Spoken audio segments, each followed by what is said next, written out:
नमस्कार, आप देख रहे हैं मीडिया नई सुबह का खास प्रोग्राम फेस टू फेस। हमारे साथ हैं कैलाश यादव जी।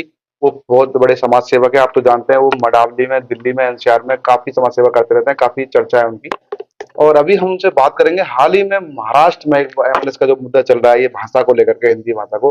तो इस पर आप क्या सोचते हैं सर? ये किस तरह की राजनीति हो रही है? नमस्कार दर्शकों को। देखिए, जो भाषा वाला जो ये प्रकरण चल रहा है, अभी क्या है कि बीएमसी के चुनाव वहाँ होने वाले हैं। तो उन चुनाव के निमित्त इस प्रकार की जो ये पार्टियां हैं, वो अपना जो वर्चस्व है उसको दिखाने के लिए, या जो उनकी जमीन खत्म हो गई है वहां पर उसको वापस पाने के लिए वो इस प्रकार के काम कर रही है। लेकिन मेरा मानना है कि देखिए, ये भाषा का तो होना ही नहीं चाहिए, क्योंकि भाषा का विवाद जो है ना, ये बेकार का विवाद है। पूरे हिंदुस्तान के अंदर, पूरे भारत के अंदर सभी भाषाएं जो हैं वो सम्मानित हैं। सभी भाषाओं का आदर किया जाना चाहिए। और दूसरा, कोई भी देशवासी किसी भी राज्य में रह सकता है, किसी भी राज्य में नौकरी कर सकता है, किसी भी राज्य में रहकर वो अपनी मातृभाषा बोल सकता है। तो सिर्फ भाषा के ऊपर इस प्रकार का जो है करना वो ठीक नहीं है। लोगों के साथ, गरीब लोगों के साथ मारपीट करना ठीक नहीं है।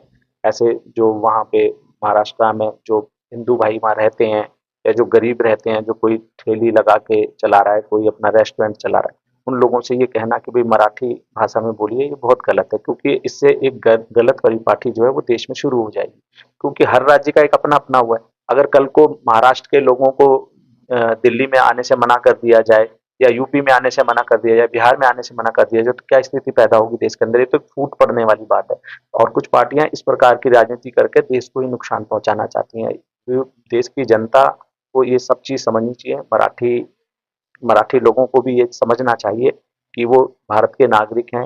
सभी भारत के नागरिक हैं। चाहे महाराष्ट्र के अंदर, या गुजरात के अंदर, या उत्तर प्रदेश के अंदर, या दिल्ली के अंदर, या कोलकाता के अंदर, किसी भी राज्य में, किसी भी शहर के अंदर कोई भी भाषा बोल सकता है। कोई भी इसी प्रकार का सिस्टम होना चाहिए। और जो इस प्रकार की गुंडागर्दी करते हैं, लोगों के साथ मारपीट करते हैं, उनको सख्त से सख्त सजा होनी क्या चाहिए। सर सरकार को कड़े कदम नहीं उठाने चाहिए? और जबकि हिंदी तो राष्ट्रीय भाषा है अपने भारत की। बिल्कुल कड़े कदम उठाने चाहिए। बहुत ज़्यादा कड़े कदम उठाने चाहिए, ताकि इस प्रकार की पुनरावृत्ति ना हो। क्योंकि अगर ऐसा चलेगा ना, तो ये भाषा विवाद और जाति विवाद जो है वो खा जाएगा, इस देश को खा जाएगा। हम बहुत कई वर्षों पहले, जब जब मुगलों ने यहाँ आक्रमण किया था, तो जो छोटे छोटे रजवाड़े होते थे, वो आपस में उनमें फूट तो थी, आपस में लड़ लड़ के ही तो वो हार गए। अगर वो एकजुट होकर के लड़ते तो शायद मुगले यहाँ आ नहीं पाते। अगर एकजुट होकर सारे राजा होते तो शायद अंग्रेज यहाँ राज ना कर पाते। तो ये हमारी आपसी फूटी तो थी, और उस फूट का ही फायदा फिर ये कुछ राजनीतिक पार्टियां उठाना चाह रही हैं। जो नहीं है, सबको एकजुट होकर के कहना चाहिए कि हम हिंदू हैं, हम हिंदुस्तानी हैं, हम भारतीय हैं।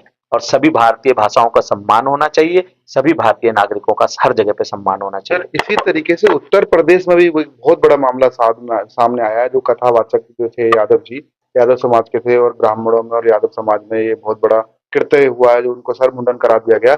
जबकि देश सनातन की तरफ बढ़ना चाह रहा है, एक एक होकर के बढ़ना चाह रहा है, और हिंदू राष्ट्र की ओर अग्रसर है।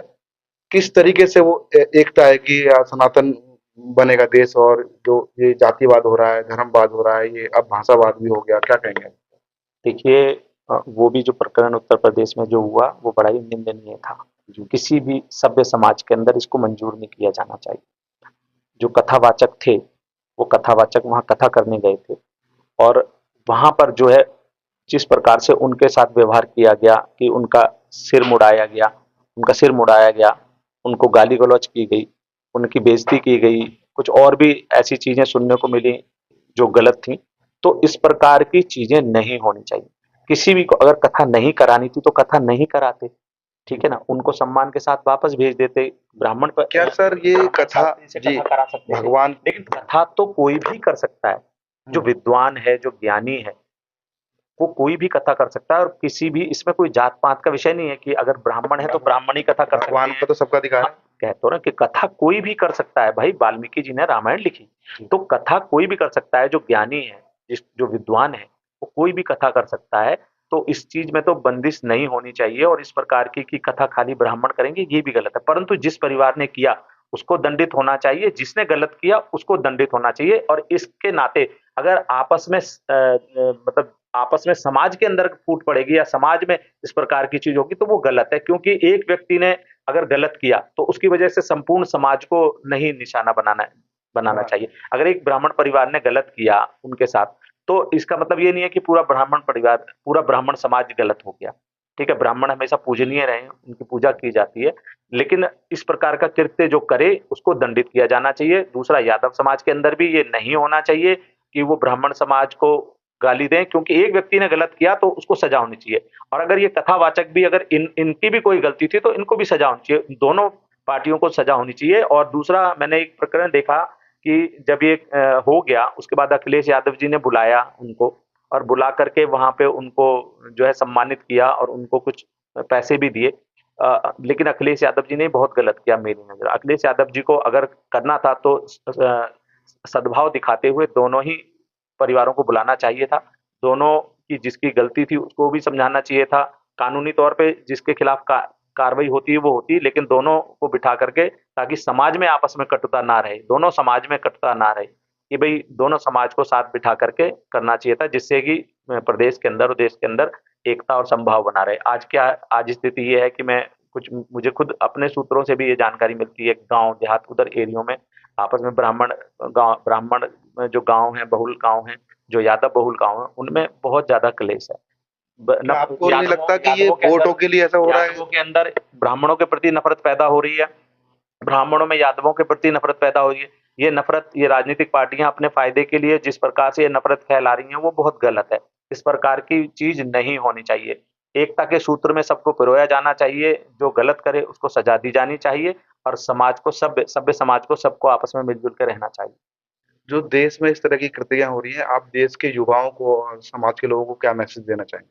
नहीं, मैं तो यही मैसेज देना चाहता हूँ कि देखिए, देश आगे बढ़ रहा है, देश तरक्की कर रहा है, और इस समय जिस प्रकार से देश आगे बढ़ रहा है उसमें बहुत जरूरी है कि हम सबको एकजुट होकर रहना चाहिए। हमको जातियों में नहीं बंटना चाहिए।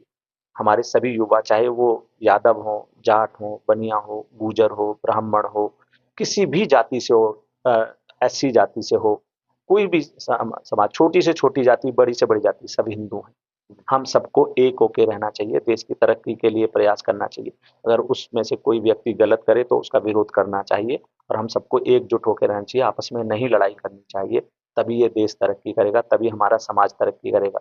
और महिलाओं के प्रति, सबके प्रति सम्मान रखना चाहिए। तो इस प्रकार का कृत्य ठीक नहीं है समाज में, कि हम लोग एक दूसरे से द्वेष रखें और इस प्रकार का कृत्य करें, ये ठीक नहीं है समाज के लिए। धन्यवाद हमसे बात करने के लिए। बहुत बहुत धन्यवाद। ये थे आज के हमारे खास मेहमान कैलाश यादव जी। फिर हम किसी खास मुद्दे पर बात करने के लिए देखते रहिए Face to Face Media news.